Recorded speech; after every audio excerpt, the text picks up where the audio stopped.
Terima kasih telah mengaklik video ini, tapi jangan lupa guys, subscribe. Ini adalah video jawaban soal Bahasa Indonesia. Soal nomor 1. Faktor apa saja yang menyebabkan terjadinya kesalahan penulisan ejaan beserta contohnya? Jawaban soal nomor 1. Faktor penyebab terjadinya kesalahan penulisan ejaan meliputi keterbatasan waktu dalam pembelajaran menulis, kurangnya penguasaan kaidah penulisan ejaan, kurang ketelitian dalam menulis, penguasaan kosakata yang kurang, kurangnya minat baca, kesalahan dalam menggunakan bahasa Indonesia yang baik dan benar, dan lain sebagainya. Contoh kesalahan ejaan yang pertama, kesalahan huruf awal kapital, penulisan sekolah teknologi, pondok pesantren dengan huruf kapital yang besar seharusnya ditulis dengan huruf kapital yang kecil. Yang kedua, kesalahan huruf miring, penulisan wifi hotspot seharusnya tidak ditulis dengan huruf miring. Kesalahan ketiga, penulisan singkatan dan akronim. Seharusnya akronim iptek ditulis dengan huruf kecil. Kesalahan keempat, singkatan nama dan gelar. Seharusnya gelar SPD ditulis nama, S titik P D titik. Soal nomor 2. Bagaimana langkah membedakan kutipan langsung dan kutipan tidak langsung beserta contohnya? Jawaban soal nomor 2. Kutipan langsung tidak mengalami suatu perubahan kalimat sama sekali. Jika suatu bagian kata dari kutipan ada yang ingin dihilangkan, maka menggunakan titik 3 berspasi. Jika ada kesalahan dalam bentuk teks aslinya, maka menggunakan simbol. Mempergunakan syarat sistem APA, MLA, ataupun lainnya. Kutipan tidak langsung mengalami suatu perubahan yang jelas. Ide, pikiran, atau pendapat yang dikutip tidak mengalami perubahan, dijabarkan sesuai pemahaman penulis terhadap teori atau kalimat. Tidak ada nomor kutipan tanpa tanda petik 2 di akhir kalimat. Contoh kutipan langsung seperti di gambar berikut ini, dan contoh kutipan tidak langsung seperti di gambar berikut ini. Soal nomor 3. Apa perbedaan dari biografi dan bibliografi beserta contohnya? Jawaban soal nomor 3. Biografi adalah riwayat hidup seseorang yang ditulis oleh orang lain. Karena biografi disusun oleh orang lain,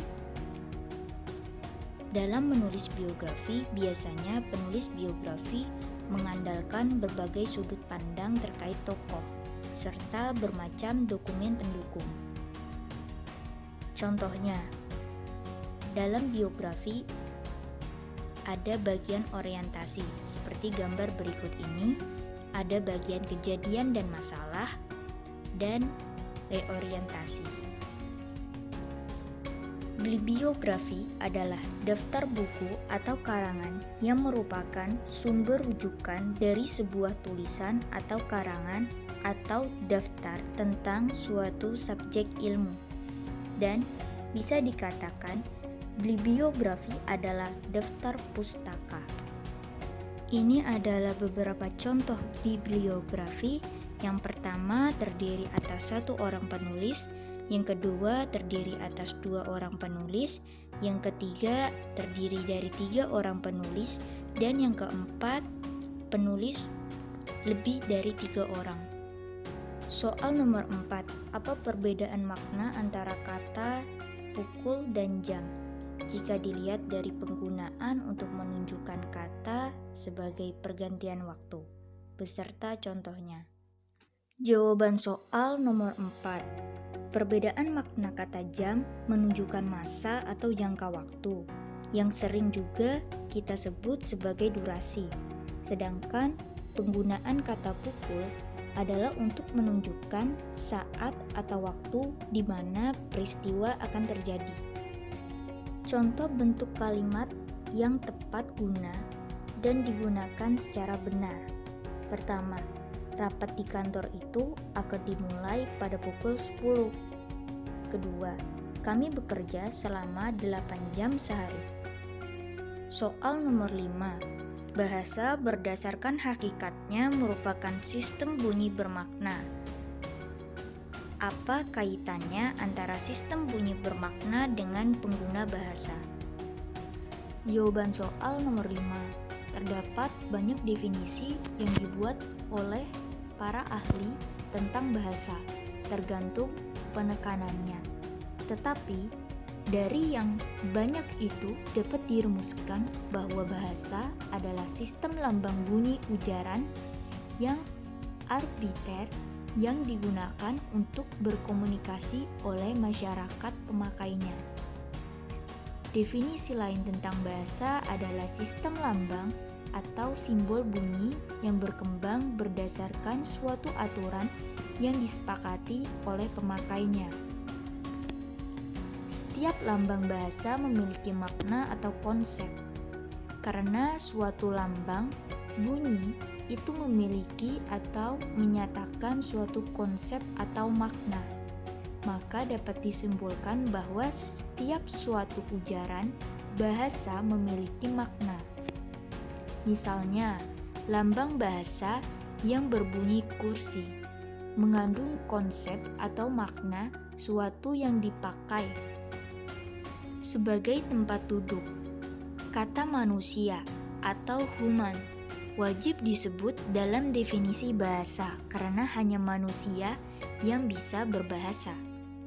Soal nomor 6. Mengapa sering terjadi kesalahan penulisan tanda koma? Jelaskan beserta 5 contoh kesalahan. Jawaban soal nomor 6. Ada 2 faktor. Faktor internal meliputi rendahnya minat dan motivasi belajar, serta gangguan daya ingat. Sedangkan faktor eksternal adalah lingkungan sekitar yang kurang kondusif, sarana prasarana sekolah yang kurang memadai, dan kurangnya pemahaman kebahasaan terkait tanda koma.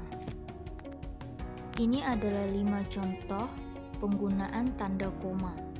Sedangkan contoh yang salah ialah yang tidak sesuai dengan contoh yang saya berikan.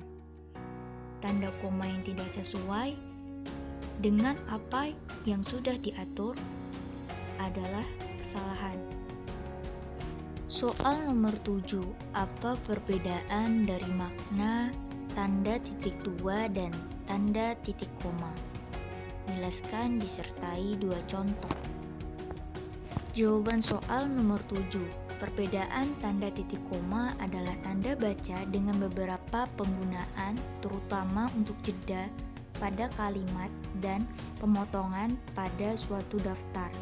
Sedangkan tanda titik 2 adalah tanda baca yang dilabangkan dengan 2 titik berukuran sama yang diletakkan satu di atas yang lainnya, atau diletakkan di tengah garis vertikal yang sama. Contoh tanda titik koma. Pertama, tanda titik koma dapat dipakai sebagai pengganti kata hubung atau pemisah kalimat setara yang satu dari kalimat setara yang lain dalam kalimat majmuk. Contoh tanda titik 2. Pertama, tanda titik 2 dipakai pada akhir suatu pernyataan lengkap yang diikuti pemerincian atau penjelasan. Soal nomor 8. Jelaskan mengapa sering terjadi kesalahan penulisan huruf miring. Berikan contoh kesalahan tersebut disertai dengan pembenarannya. Jawaban soal nomor 8. Faktor penyebab terjadinya kesalahan penulisan huruf miring meliputi keterbatasan waktu dalam pembelajaran menulis, kurang ketelitian dalam menulis, penguasaan kosakata yang kurang, kurangnya pengetahuan analisis penulisan huruf miring, kesalahan dalam menggunakan bahasa Indonesia yang baik dan benar. Contoh kesalahan penggunaan huruf miring. Kesalahan penggunaan huruf miring pada kutipan berita pertama, perbaikan. Setelah kata via, seharusnya Skype menggunakan huruf miring yang merupakan bahasa asing. Kesalahan penggunaan huruf miring kutipan berita kedua, perbaikan. Kata vlog menggunakan huruf miring yang merupakan bahasa asing. Soal nomor 9, jelaskan bentuk kesalahan penulisan konsonan dan vokal pada karya tulis ilmiah. Berikan 2 contoh kesalahan beserta pembenarannya. Jawaban soal nomor 9. Bentuk kesalahan penulisan konsonan dan vokal banyak dipengaruhi oleh kata baku dan tidak baku dalam letak huruf vokal, pengurangan kata, dan penambahan kata. Contoh kesalahan dan perbaikan penulisan konsonan dan vokal dalam karya ilmiah. Kesalahan menyebarluaskan angket. Perbaikan menyebarluaskan angket. Kesalahan lainnya. Perbaikan lainnya. Kesalahan tujuan penelitian. Perbaikan tujuan penelitian. Kesalahan analisa. Perbaikan analisis. Terima kasih. Sekian jawaban UTS Bahasa Indonesia. Mohon maaf apabila ada kesalahan. Sampai bertemu di video-video selanjutnya.